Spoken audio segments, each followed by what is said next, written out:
185-86 নং আয়াত। আল্লাহ তাআলা কি বলেন? ওয়ালিতুকমিলুল ইদ্দাতা ওয়ালিতুকাব্বিরুল্লাহা আলা মা হাদাকুম ওয়া লাআল্লাকুম তাশকুরুন। আল্লাহ তাআলা চান যেন তোমরা রোজার সংখ্যা পূরণ করো। সংখ্যা পূরণ করার পর ওয়ালিতুকাব্বিরুল্লাহ, যেন তোমরা আল্লাহ তাআলার বরত্ব প্রকাশ করো, তাকবীর পাঠ করো, আল্লাহু আকবার আল্লাহু আকবার লা ইলাহা ইল্লাল্লাহু আল্লাহু আকবার ওয়ালিল্লাহিল হামদ।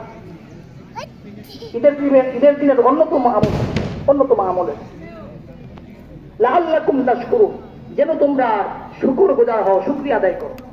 এরপর আল্লাহ তাআলা যা বলেছেন সেটি হলো ওয়া ইযা সাআলাকা ইবাদি আন্নী ফাইন্নী করিব, যখন বান্দা আমার সম্পর্কে জিজ্ঞাসা করে, হে নবী আপনি বলে দিন আমি নিকটে আছি। উজিবু দাওয়াতাদ দাঈ ইযা দাআত, বান্দা যখন আমার কাছে দোয়া করে, কোনো কিছু চায়, আমি তার ডাকে সাড়া দিই। ফালইস্তাজিবুলি, সেও যেন আমার ডাকে সাড়া দেয়। ওয়াল ইউমিনু বি, আমার প্রতি যেন ঈমান আনে।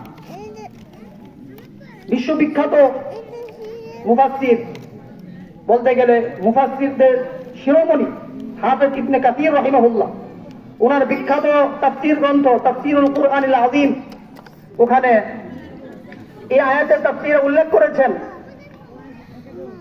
যিকরুল্লাহ সুবহানাহু ওয়া তাআলা হাযিহিল আয়াতা খিলাল আহকামি সাওম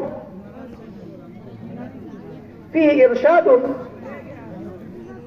ইলা ইস্তিজাবাতিল্লাহি তাআলা দুআ আল আবদ।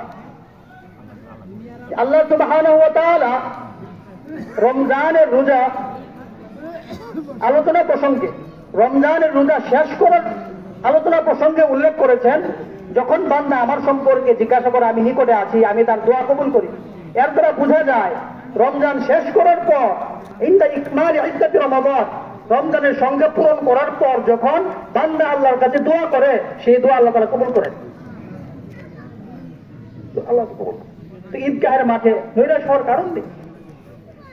কারণ নেই। আমরা আল্লাহর কাছে তওবা করি, দোয়া করি, যার যার প্রয়োজন আমরা তা আল্লাহ সুবহানাহু ওয়া তাআলার কাছে চাই। আল্লাহ তাআলা আমাদেরকে সেই প্রয়োজন ইনশাআল্লাহ দান করবেন। যার যে প্রয়োজন আল্লাহ তাআলা গায়েব থেকে পূরণ করবেন। সর্বশেষ একটি কথা বলে আমি আমার আলোচনা শেষ করব। মুহতারাম হাজিরিন, আমরা রমজান মাসে ইবাদত করেছি অনেক, আলহামদুলিল্লাহ, রোজা রেখেছি, মসজিদগুলো ভরে গিয়েছে। আযান হওয়ার সঙ্গে সঙ্গে যুবকেরা নামাজ পড়েছে। সুন্দর এক দৃশ্য, অনেক সুন্দর এক দৃশ্য, মনটা ভরে যায়। এমন একটি আমলের পরিবেশ, ইবাদতের পরিবেশ। আমরা ইবাদত করেছিলাম। কার ইবাদত করেছিলাম? ওই আল্লাহ এখন আছে কিনা? এখন সেই হিসাবে যখন যে আল্লাহর ইবাদত আমরা রমজানে করি,